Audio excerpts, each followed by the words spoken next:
किसी को कोई क्वेश्चन हो तो पूछ सकता है। मैम ऑफलाइन क्लास तो स्टार्ट हो गई है, लेकिन जो बच्चे स्कूल नहीं आ पा रहे हैं उनकी पढ़ाई कैसे होगी? राहुल के पापा ने तो साफ मना कर दिया स्कूल आने से। अरे तुम उसकी टेंशन मत लो, वो अभी भी टीचमेंट ऐप के द्वारा हमारे साथ लाइव है।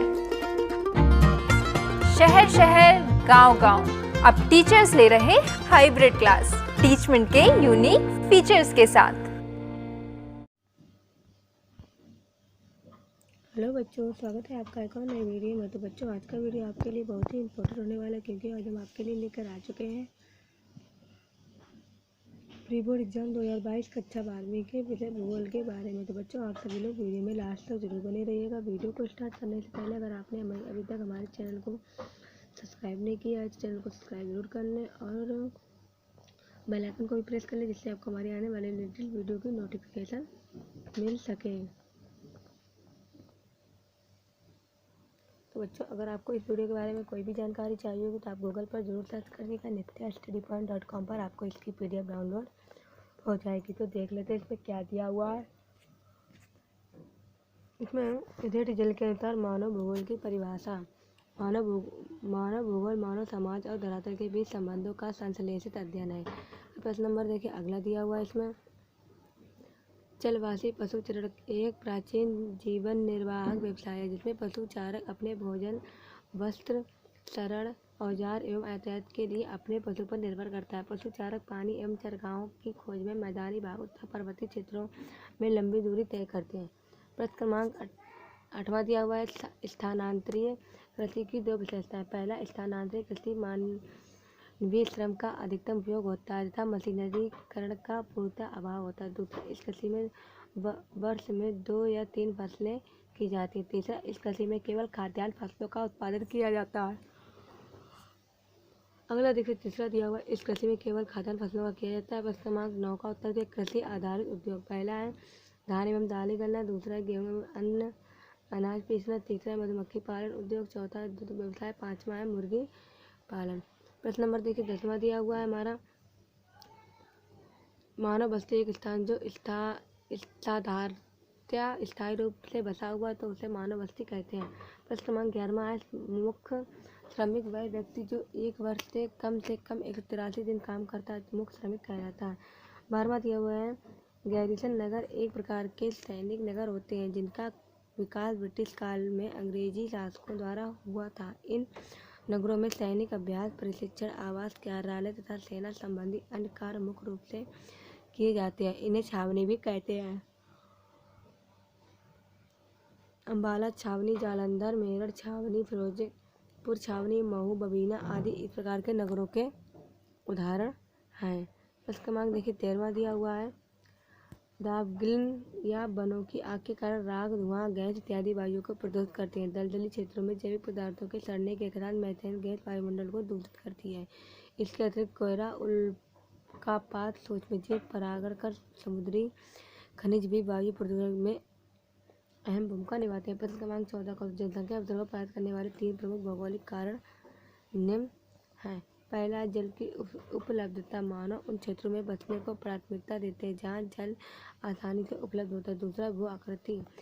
भूमि की प्राकृतिक संरचना एवं उसके स्वरूप मानवीय निवास को प्रभावित करते हैं। पहाड़ी प्रदेशों में विपरीत जहाँ समतल मैदान होते हैं वहाँ जनसंख्या घनी पाई जाती है।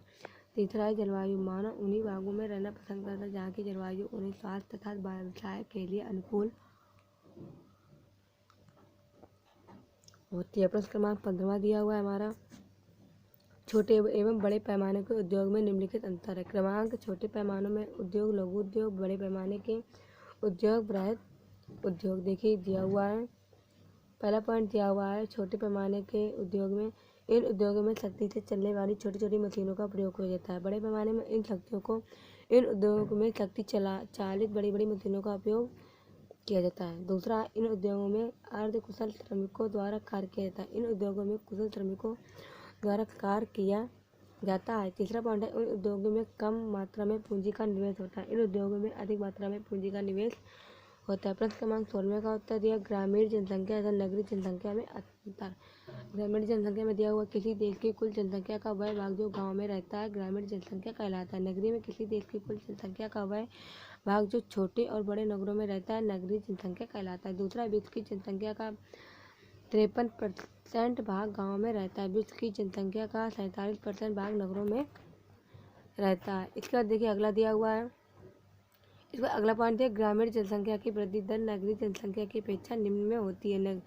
नगरीय जनसंख्या की वृद्धि दर ऊंची होती है। प्रश्न क्रमांक 17 दिया हुआ है खरीफ फसल व रबी की फसल में अंतर। खरीफ की फसल में दिया हुआ ये फसलें वर्षा जून में आरंभ जून जुलाई में बोई जाती है। रबी की फसल ये फसलें शरद ऋतु के आरंभ अक्टूबर नवंबर में बोई जाती हैं। खरीफ की फसल में ये फसलें शरद ऋतु के आरंभ अक्टूबर नवंबर में काटी जाती हैं। ये फसलें ग्रीष्म ऋतु के आरंभ मार्च अप्रैल में काटी जाती है। फिर तीसरा पॉइंट दिया हुआ इसकी प्रमुख फसलें ज्वार चावल बाजरा मक्का कपास पटसन तथा मूंगफली आदि है। इसकी मुख्य फसलें गेहूं जौ चना सरसों और अलसी जैसे तेल निकालने के बीज आदि हैं। इन फसलों को पकने में कम समय लगता है। इन फसलों को पकने में अपेक्षाकृत अधिक समय लगता है। ये फसलें मानसूनी वर्षा पर आधारित होती हैं। इन फसलों को सिंचाई की आवश्यकता होती है। प्रश्न क्रमांक देखिए 18वां दिया हुआ है हमारा भारतीय राष्ट्रीय जल नीति 2002 के द्वारा जल आवंटन की प्राथमिकताएं निम्न क्रम में निर्धारित की है। पहला है पेयजल, दूसरा है सिंचाई, तीसरा है जल तंत्र, चौथा है नौकायन, पांचवा है औद्योगिक तथा अन्य उपयोग। इस नीति के प्रमुख लक्षण निम्न है। पहला है जहाँ पेयजल के स्रोत का कोई भी विकल्प नहीं है तो वहाँ सिंचाई परियोजनाओं में पेयजल का घटक भी सम्मिलित करना चाहिए। दूसरा, समस्त मानव और अन्य प्राणियों को पेयजल उपलब्ध कराने की पहली प्राथमिकता होनी चाहिए। तीसरा है भौम जल के शोषण को सीमित और नियमित करने के लिए उपाय करने चाहिए। तो बच्चों देखिए ये हमने आपको बताया कक्षा 12वीं के प्री बोर्ड एग्जाम के 2022 के कक्षा 12वीं के भूगोल के बारे में। तो बच्चों अगर आपको वीडियो पसंद आए तो वीडियो लाइक करें, चैनल पर पहली बार विजिट कर रहे हैं सब्सक्राइब जरूर करिएगा और पास में बेल आइकन का बटन दिख रहा होगा उसको प्रेस कर लेना और ऑल पर सेट कर देना जिससे आपको हमारी आने वाले लेटेस्ट वीडियो की नोटिफिकेशन मिल सके। अगर बच्चों आप बेल आइकन नहीं ऑन करेंगे तो आपको हमारे आने वाले लेटेस्ट वीडियो की नोटिफिकेशन नहीं मिल पाएगी और आप हमारे वीडियो देखने से वंचित भी रह सकते हैं। तो बच्चों अगर आपको इस वीडियो के बारे में कोई भी जानकारी चाहिए होगी तो आप गूगल पर सर्च करिएगा nityastudypond.com पर आपको इसकी PDF डाउनलोड हो जाएगी। तो बच्चों आप इन क्वेश्चनों को जरूर तैयार कर लीजिएगा, आपके बहुत ही अच्छे से अच्छे मार्क्स आ सकते हैं।